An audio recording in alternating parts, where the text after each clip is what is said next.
জায়গাটা যত সুন্দর, পাহাড়ে ওঠাটা কিন্তু ততটাই কঠিন। দেখতেই পাচ্ছেন, শ্বাসটা ঠিক মতো নিতে পারছি না। কুয়াকাটা থেকে আমরা সরাসরি চলে এসেছি আফ্রিকার একটা দ্বীপে। আইফেল টাওয়ার দেখতে কতটা দারুণ লাগছে দেখুন। হ্যালো বন্ধুগণ, আইফেল টাওয়ারে সবাইকে স্বাগতম। আজ আমরা দেখব ফ্রান্সের প্রাকৃতিক সৌন্দর্য ও জানবো সমস্ত ইতিহাস।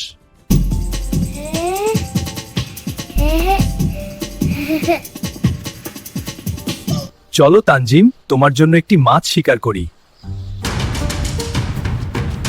সামনে দেখো, কত বড় মাছ! ওয়াও, কত বড় মাছ! চলো মাছটাকে বাড়িতে নিয়ে যাই। ভাইয়া বাবার কাছে যাব। ওকে চলো তাহলে বাবার কাছে যাই।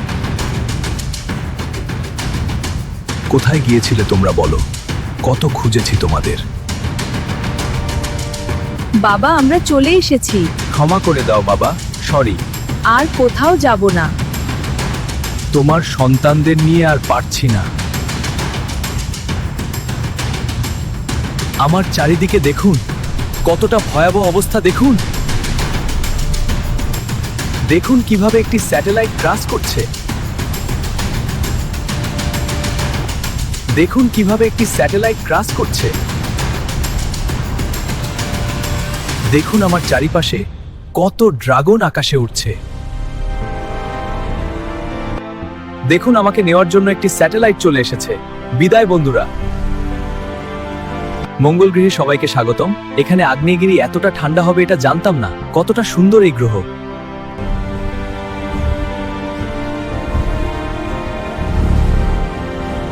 কুয়াটায় এসে এখানে এক বিষয় লক্ষ্য করলাম, এখানে কোনো মানুষ নেই বললেই চলে, কারণ এখন শীতকাল, হয়তো শীত একটু বেশি, তাই মানুষের সমাগম নেই। চলেন কথা না বাড়িয়ে আমরা চলে যাই সমুদ্রের পাড়ে জেলেদের মাছ ধরা দেখতে।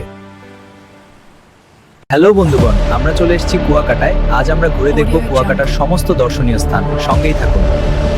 এখন আমি আছি মরক্কোতে। এখানে একটি লেকের পাড়ে দেখুন শত শত মানুষের ভিড়। আমার পিছনে যে লেক দেখতে পাচ্ছেন, সেখানে বড় একটি তৃমি মাছ উঠেছে। চলুন দেখি। আমার পিছনে যে লেক দেখতে পাচ্ছেন, সেখানে বড় একটি তৃমি মাছ উঠেছে। চলুন দেখি। শুনেছি এখানে এসে যদি কেউ দাঁড়ায়, তাহলে একটা বড় সাপ তার গায়ে পেঁচিয়ে ধরে। শুনেছি এখানে এলেই নাকি বড় একটি সাপ শরীরে পেঁচিয়ে ধরে। বলতে বলতেই সাপটি চলে এসেছে। ও মাই গড! এখন আমি আছি মরক্কোতে। এখানে একটি লেকের পাড়ে দেখুন শত শত মানুষের ভিড়। হ্যালো বন্ধুগণ, আসসালামু আলাইকুম। কেমন আছেন সবাই? আশা করি ভালো আছেন। আজ আমরা দেখব আমেরিকার ১৩০ সালের বিষাদের ধ্বংসাবশেষ। এখানে যা কিছু দেখতে পাচ্ছেন, এ সবকিছু আমার নিজের হাতে তৈরি করা। অবশেষে চূড়ায় উঠে গেলাম।